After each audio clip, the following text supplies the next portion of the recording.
Welcome to the Discover Terrell podcast. I'm Sharon Harper, and I'm thrilled to invite you on a journey to uncover the hidden treasures of Terrell, Texas.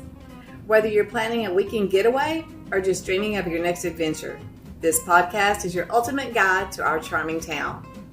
We'll explore Terrell's rich history, showcase must-visit attractions, and highlight exciting festivals and events that you won't want to miss. From local hotspots to unique experiences, we're here to show you why Terrell should be your next destination. So sit back, relax, and let's discover what makes Terrell a place worth visiting. Welcome to the March episode of Discover Terrell podcast. Let's start off with our March calendar of events. We have a lot going on this month. Terrell Heritage Museum will continue its Brushstrokes of Time exhibit. This exhibit was curated by the Terrell Alliance for Education and the Arts, and it will be running through March 15th. It's a must-see. March 8th, Terrell will be presenting Bachelors of Broadway at the Jamie Foxx Performing Arts Center at 7:30 p.m. March 15th, we will have the Heritage Market at the Lyric Building in historic downtown Terrell. The address is 115 Westmore Avenue, and that'll be taking place from 10 a.m. to 3 p.m. March 21st, Reach will be hosting its 6th annual casino night at the Establishment Barn.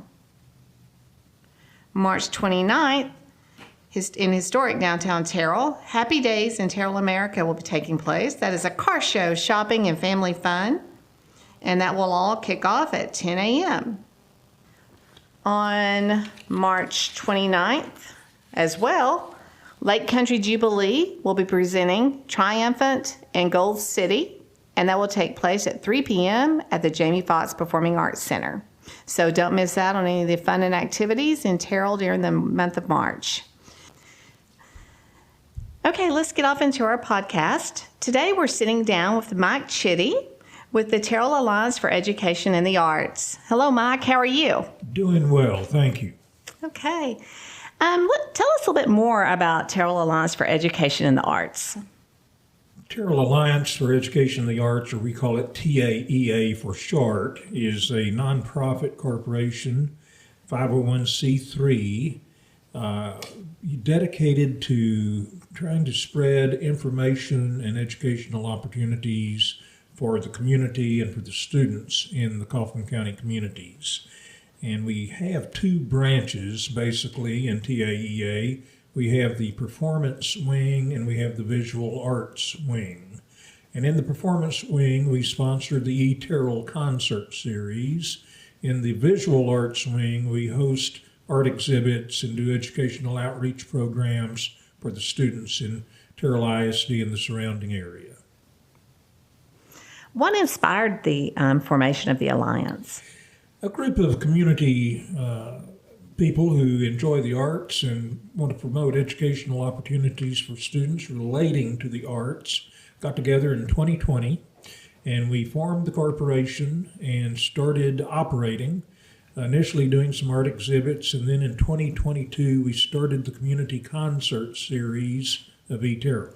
And so that got us moving. We still do an active concert season every year, plus we try to do at least one visual arts event every year. Is Brushstrokes of Time your visual art? It is our visual art exhibit for this spring. If someone was listening to this podcast and said, oh my, I would love to be a part of this organization, how could they join? They could go to our website and join. That's Terrell Alliance for Education and the Arts, or go to the Terrell website if they want to subscribe to the concert series, or they could email me if they would like, and my email address is bmchitty, CHITTY, @AOL.com. Okay, now you guys know how to get involved. It's a very neat organization. Right now we are sitting, I know you guys can't see because we don't have video on our podcast, but we're actually sitting in the Terrell Heritage Museum right now, and I'm talking with Mike. But we're sitting in this beautiful museum and in this art exhibit, which is just awesome. Tell us a little bit more about this project. This was a project that the Visual Arts Committee of TAEA thought would be an interesting exhibit for the community.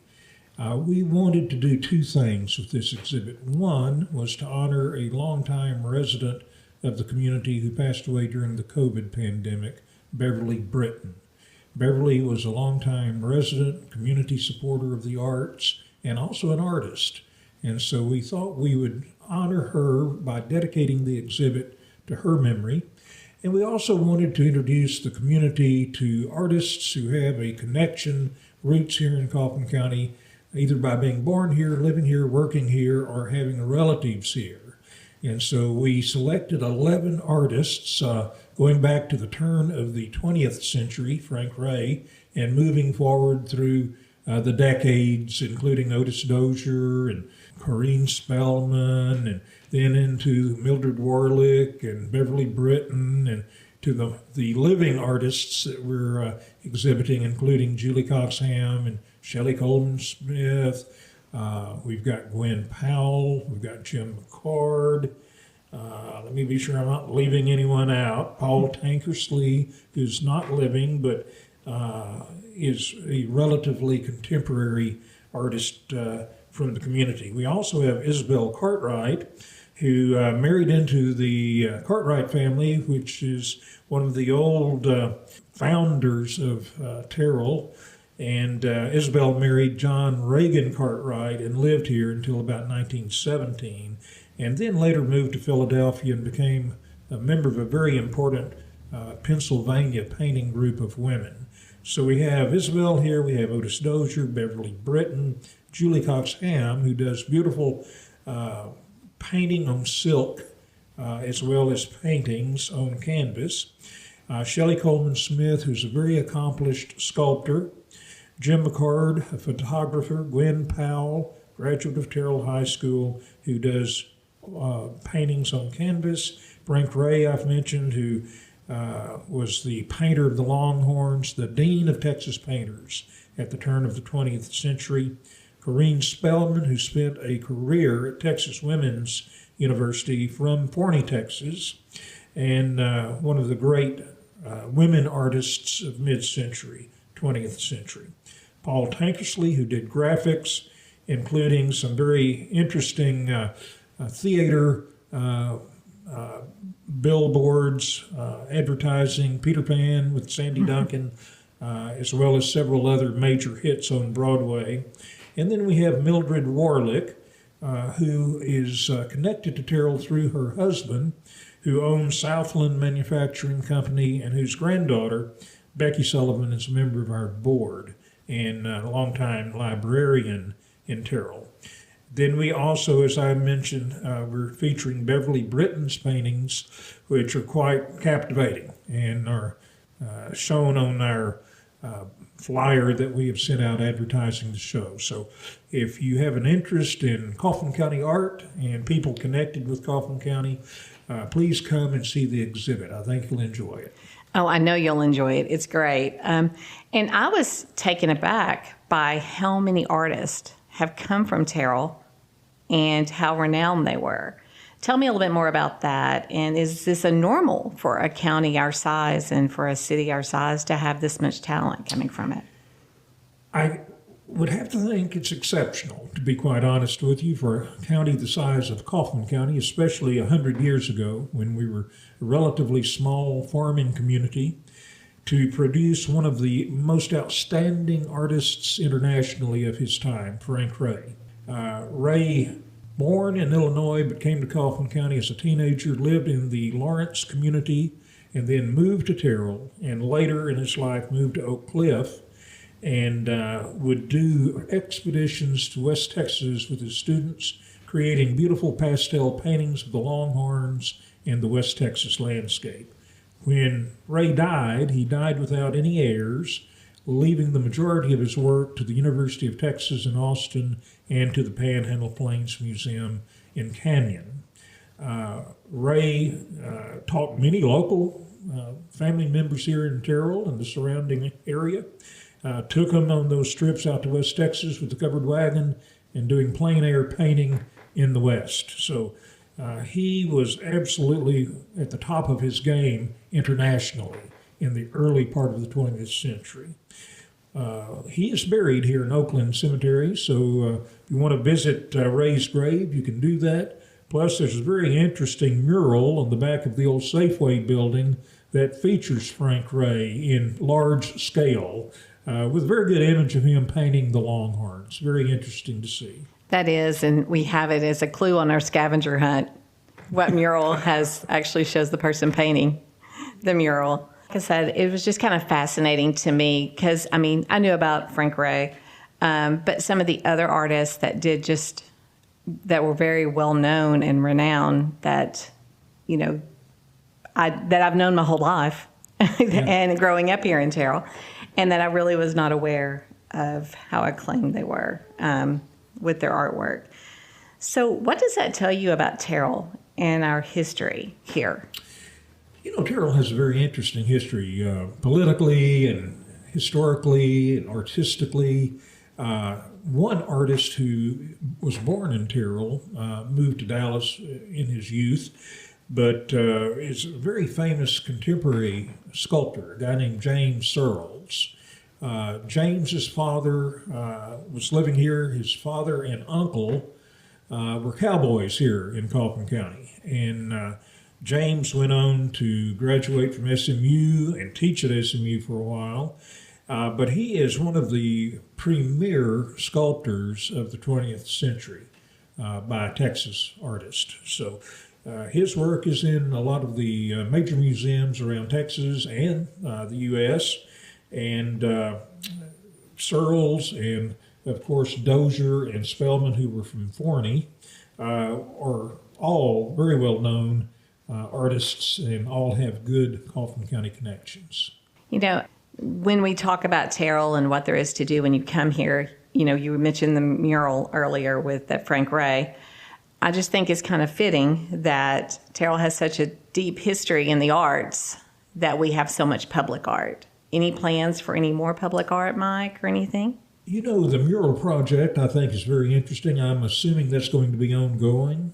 We could certainly stand some public art, I think, in some of the public spaces in town. So I would encourage the community to support that. Maybe if the city government got behind that project, we could have something very spectacular in our public spaces. Right. Especially when you look at the heritage and that we have of local artists. I know that you guys have the concert series and everything else, but is there any other arts that you guys are looking into? Maybe architecture as an art form, or? We would certainly consider architecture an art form. We don't have any plans presently to feature architecture, but we certainly would be open to it. The reason I was asking is I just did a history on the First United Methodist Church, and the James Edward Flanders was the architect on that, which evidently he was a renowned architect at the end of the 19th going into the 20th century when the church was built. So it made me think of it as an art form a little bit more. Well, it definitely is. We're sitting in a very historic structure architecturally. The old Carnegie Library building where the Terrell Heritage Museum's housed now.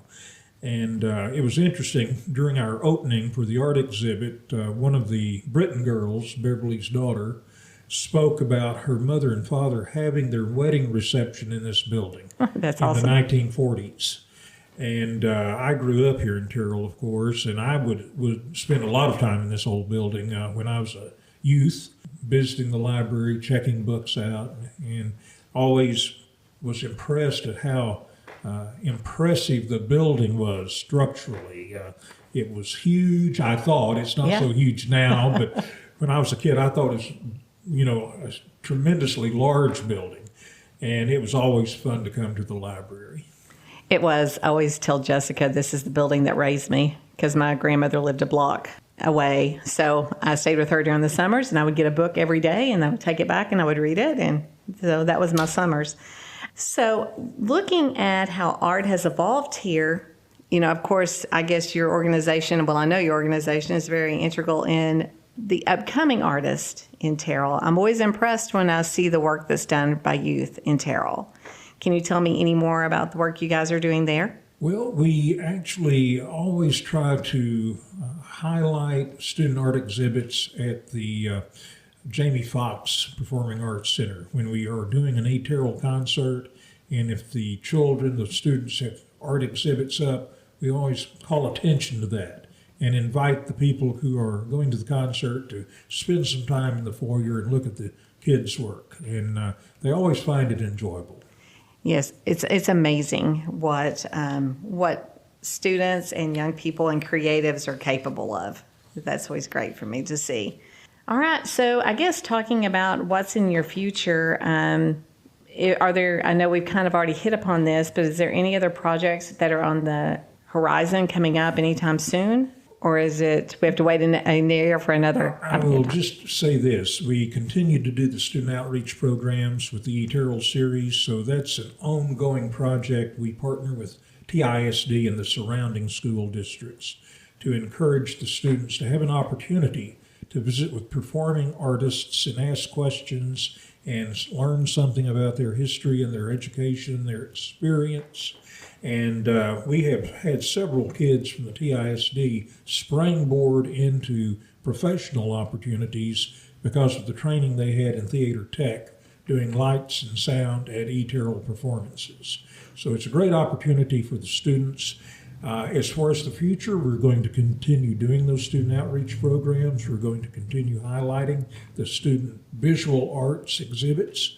We're going to continue doing exhibits and lectures, talking about the arts. Another example of something the Visual Arts Committee did about a year ago, we hosted Ms. Opal Lee, the grandmother of Juneteenth, and hosted also Cedric Huckabee, who painted the portrait that the National Gallery of Art in Washington has acquired, honoring Miss Opal as the grandmother of Juneteenth. So it's those special kinds of opportunities that we try to bring to the community for people to enjoy, and we'll continue doing that. Yes, I saw Ms. Opal Lee. That was probably the most entertaining evening I've had in a long time. She is something else. She's amazing. So I love that the Terrell Alliance for Education and Arts is bringing this stuff to Terrell, all of these different opportunities, and for the students and everyone to see what's possible with a little bit of coaxing and the right education, right? Right. Okay, so let's fast forward 10 years. What would you hope to see as a lifelong resident of Terrell? What would you like to see in 10 years with the arts? I hope we grow in a smart sort of way in Terrell, where we honor our heritage, but also take advantage of opportunities to expand the horizon of members of our community by having arts opportunities available. And so I hope we continue to do those things. I hope so too. Before we wrap up, is there anything else you'd like our listeners to know about your organization and the Brushstrokes of Time exhibit? I would just encourage everyone who has an interest in the history and the art of Coffin County to come by and visit the museum. We had a very large turnout at the opening. We've had, Jessica has told me, the library, the director of the Heritage Museum has told me that they were swamped last Saturday with people. So it's an exhibit that has generated interest, and we've extended it just this week for an additional two-week run. So it'll be up through March 15th. So grab the kids and bring them down and show them what some local folks have done in the arts. Mike, this has been incredible. Thank you so much for your time. I hope everyone comes out and shares their stories and insights after they see the exhibit so that they encourage more and more people to come. This museum is a treasure, as well as the works of art that are in here with Brushstrokes of Time. Thank you so much. Thank you. Thank you for joining us on this episode of Discover Terrell Podcast, brought to you by the Terrell Chamber of Commerce and Convention and Visitors Bureau, with production assistance from Jessica King. For more information on the exciting places to explore and events happening in Terrell, visit us at discoverterrell.com or follow us on our Discover Terrell Facebook page. We look forward to sharing more of our town's rich history and fun adventures with you soon.